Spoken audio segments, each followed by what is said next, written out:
O céu e o inferno, justiça divina segundo o Espiritismo. Nós estamos no capítulo 9, no item 9, ainda na primeira parte, que fala sobre os demônios. E tudo que nós lemos antes, que estava meio confuso, agora esperamos que venha clarear para nós, e assim também vai ficar mais fácil para nós fazermos os entendimentos, os estudos.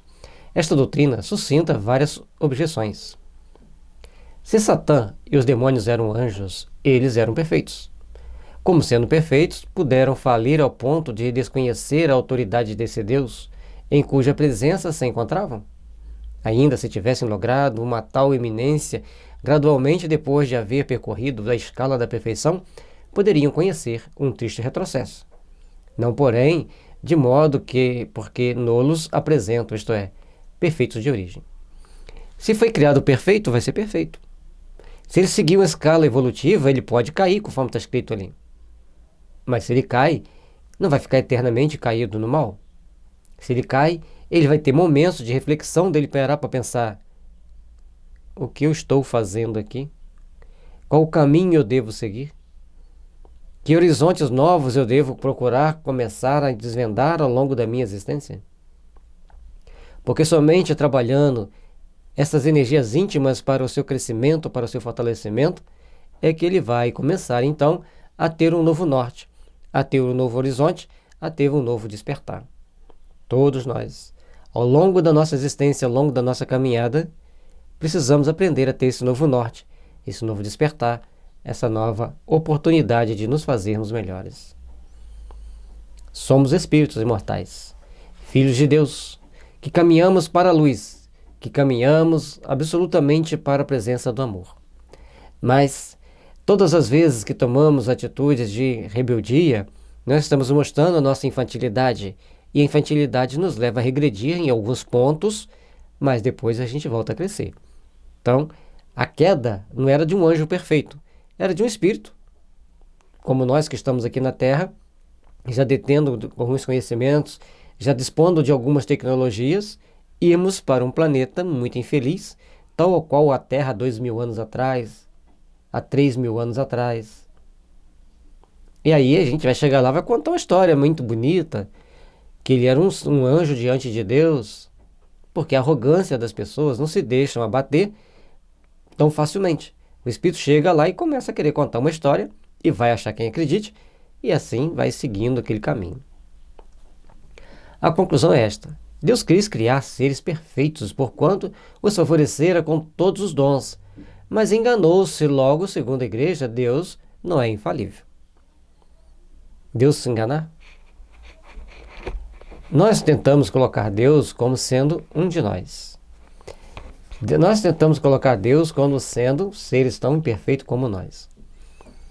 E às vezes as pessoas vão contar uma história de ufologia, ou de um espírito que veio de outro planeta para cá, e começa a dar explicações, a gente fala assim: meu Deus, isso jamais vai ser um espírito superior. Se esse tipo de espírito está vindo para cá, pelo amor de Deus, nós estamos numa situação ainda muito complexa, porque não vamos estar sendo ajudados, nós vamos ter que ajudá-los a compreender melhor.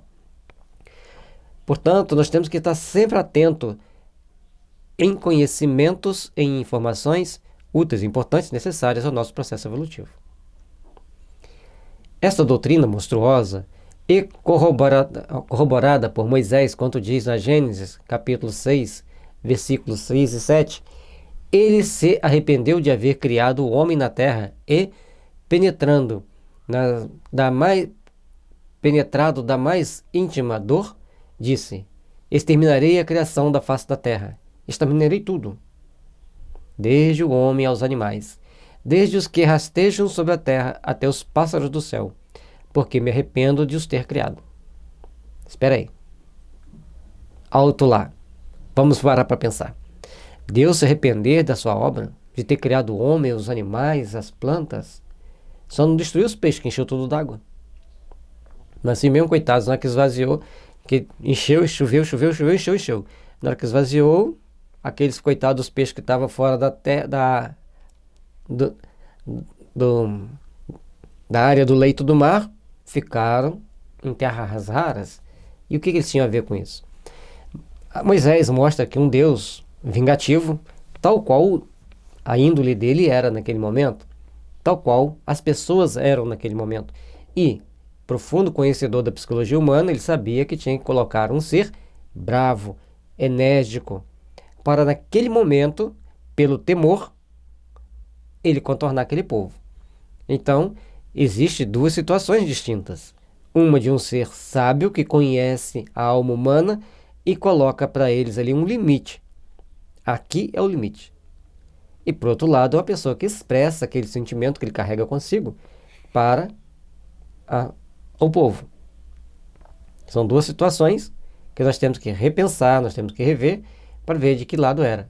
Moisés expressava o seu conteúdo íntimo ou ele expressava um grande conhecimento da alma humana para colocar um limite? Ora, um Deus que se arrepende do que fez não é perfeito nem infalível, portanto, não é Deus. E são estas as palavras que a igreja proclama. Tampouco se percebe o que podia haver de comum entre os animais e a perversidade dos homens, para que merecessem tal extermínio. É uma ideia, tem que exterminar, e isso é perigoso a gente ver essas ideias sendo propagadas, porque as pessoas começam a achar que tem que exterminar, e não querem nem saber o que é. E durante muito tempo na Terra foi se exterminando várias espécies de animais, várias espécies de árvores.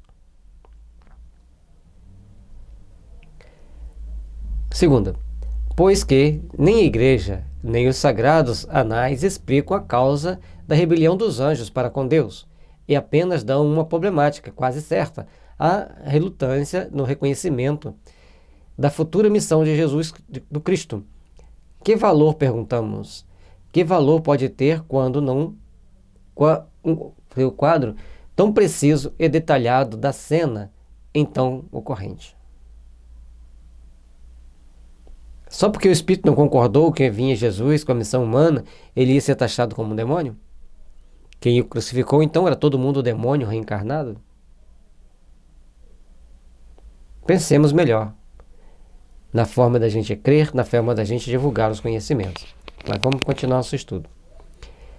A que fonte recorreram para inferir se de fato foram pronunciadas palavras tão claras e até simples colóquios? De duas, uma. Ou a cena é verdadeira ou não é. No primeiro caso, não havendo dúvida alguma, porque a igreja não resolve a questão. Mas se a igreja e a história se calam, se a coisa apenas parece certa, claro, não passa de hipótese, e a cena descrita é mero fruto da imaginação. Então o que o Espírito escreveu é uma poesia, é um romance, baseado na imaginação de um grupo de espíritos que estavam assessorando esse cardeal, no nosso entendimento espírita, com todo o respeito que o cardeal merece. Às vezes, até somos nós mesmos encarnados que estamos aqui tentando explicar o que foi escrito. Lógico que não fomos, mas a gente quer dizer que nós não podemos condenar aqueles líderes da história, porque muitas das vezes somos nós mesmos. Ou, diretamente, sendo o líder, ou aqueles que influenciaram o líder, ou aqueles que estavam coadunando com as ideias daquele líder e deixando em torno de si um rastro de sofrimento, de dor, de miséria, de grandes complicações. Encontra-se em Isaías, capítulo 14, versículos 11, os seguintes: teu orgulho foi precipitado nos infernos, teu corpo morto baqueou por terra, tua cama verterá podridão, e vermes tuas vestimentas. Como caíste do céu, Lúcifer, tu que parecias tão brilhante ao romper do dia? Como foste arrojado sobre a terra, tu que ferias as nações com teus golpes, que dizias de coração? Aqui está mostrando, aqui dá bem para entender os anjos caídos. Espíritos rebeldes no outro planeta, provocando guerra, provocando destruições, provocando desalentos, fome e miséria. Tchau, querido. Vai para um planeta inferior e na Terra, de 3.000 anos atrás, chega então esses espíritos mais rebeldes, mais resistentes ao bem, que não compreendiam bem as suas ações, até não querem compreender até hoje, para tomar as atitudes cada vez mais nefastas que prejudicam a humanidade inteira. Subirei aos céus, estabelecerei meu trono acima dos astros de Deus. Sentar-me-ei acima das nuvens mais altas, e serei igual ao Altíssimo.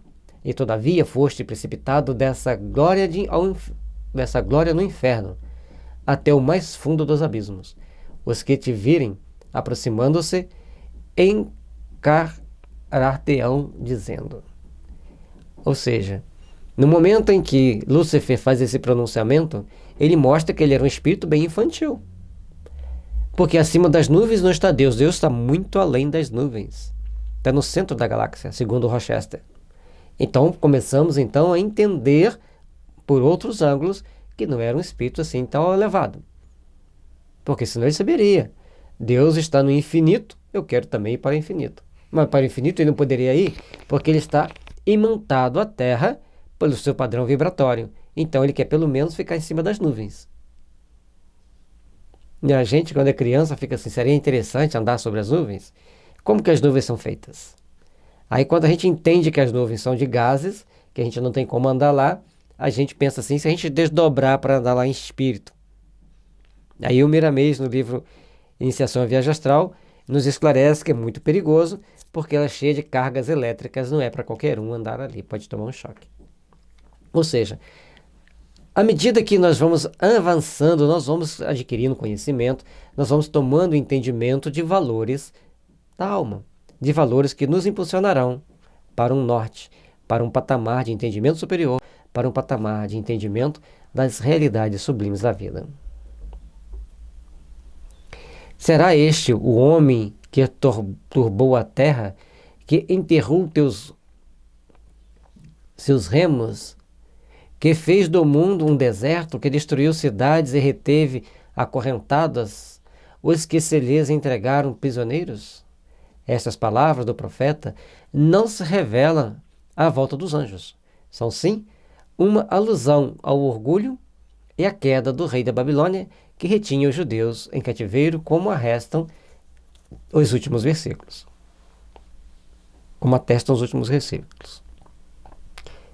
Entendamos, pois, que também pode ser, ao criar uma guerra em outro planeta, inclusive com guerras nucleares, transformou tudo num deserto, ainda tentou prender os prisioneiros, os que vendiam os prisioneiros, e veio para a Terra. Por outro lado, podemos raciocinar que como o rei da Babilônia, que tomou o Estado hebraico e leva os judeus como escravos para a Babilônia. Ou seja, os dois sentidos vão estar claros. Mas como Emmanuel diz que a Bíblia, principalmente o Velho Testamento, é cheio de símbolos que ainda não entendemos, então podemos também compreender que pode, não estou afirmando que pode ser alusão a uma guerra de grande poder destrutivo em outro planeta, e até mesmo as pessoas, se alguém estava entregando os prisioneiros de guerra, alguém foi lá e pegou os vendedores também e prendeu. Ou seja, não respeitou mais a ética, não respeitou mais os padrões éticos e morais vigentes. Então, tchau querido, vai para um planeta inferior. Podemos entender assim. E como lá eram senhores do mundo, aqui começam a querer ser senhores dos infernos, porque do céu não tem jeito de ser. O rei de Babilônia é alegoricamente designado por Lúcifer, mas não se faz aí qualquer menção da cena supradescrita. Ao designar o rei, não cita também a cena anterior. Essas palavras são do rei que as tinha no coração e se colocava por orgulho acima de Deus, cujo povo escravizara. A profecia da libertação do povo judeu, da rainha o exclusivo deste capítulo. Ou seja,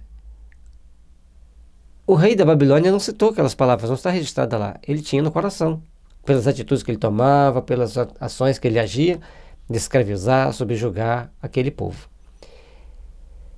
E até hoje a gente vai vendo situações que, se a gente for comparar, até hoje nós estamos muito mais próximos da Babilônia, a grande maioria da humanidade, né, do que Ontario, no Canadá, onde as pessoas existe uma democracia, pelo menos mostram pra gente, uma democracia, uma organização, um padrão de ações humanas, muito respeitáveis, que é para um seleto grupo de povo canadense, que é um país grande de dimensão, mas pequeno em população.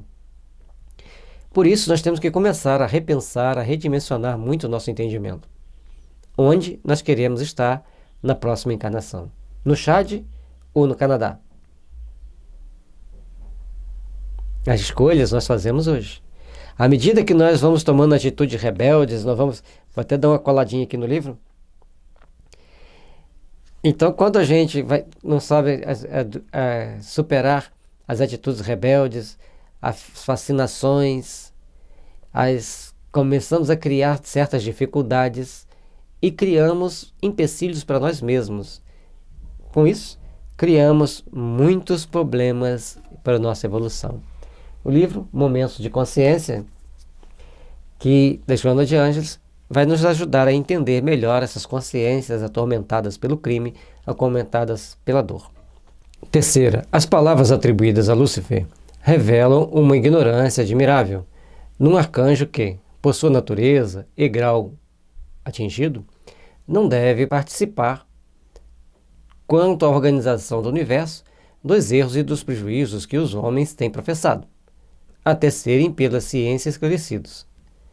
Como poderia, então, dizer que fixaria residência acima dos astros, dominando as mais elevadas nuvens?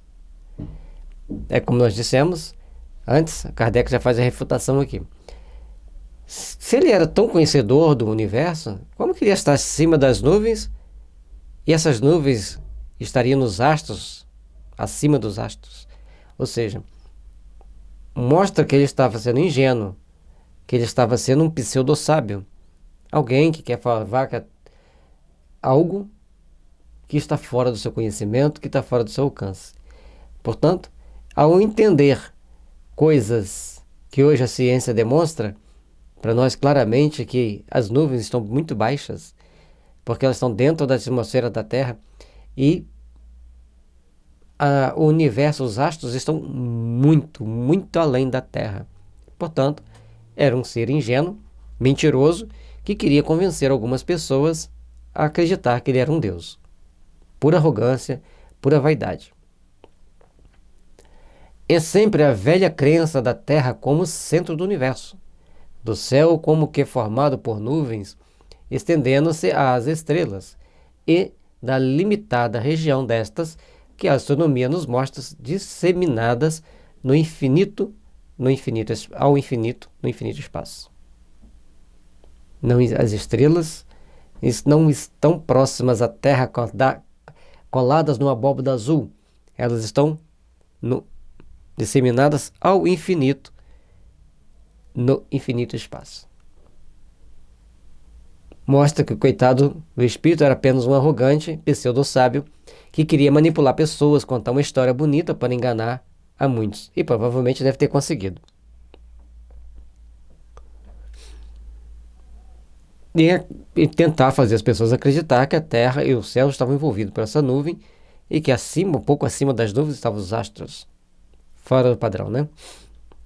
Sabendo-se como hoje se sabe que as nuvens não se elevam a mais de 2 léguas da superfície da terráquea, e falando-se em dominá-las por muito mais alto, referindo-se às montanhas, preciso fora que a observação partisse da Terra, sendo ela, de fato, a morada dos anjos. Se eles eram anjos, estavam morando na Terra, por quê? E logo, ele não poderia subir aos céus? Não poderia subir além das nuvens para saber o que tinha lá? Então ele não era um espírito. É uma história contada por alguém sob a má influência de um espírito pseudo-sábio. Dado, porém, ser esta a região superior, inútil for alçar-se acima das nuvens. Emprestar aos anjos uma linguagem tisnada de ignorância é confessar que os homens contemporâneos são mais sábios que os anjos. A Igreja tem caminhado sempre erradamente, não levando em conta os progressos da ciência. E aí nós temos que entender que, ao longo da nossa existência, nós vamos nos aperfeiçoando. Os médiuns escrevem aquilo que eles têm no inconsciente. Se o espírito estava ali inspirando o outro a contar uma história, ele vai contar aquela história de acordo com seus padrões conscienciológicos, com seus padrões de conhecimento e de entendimento. Compete-nos a cada um a aprender e procurarmos elevar o caminho que nos conduz ao Pai.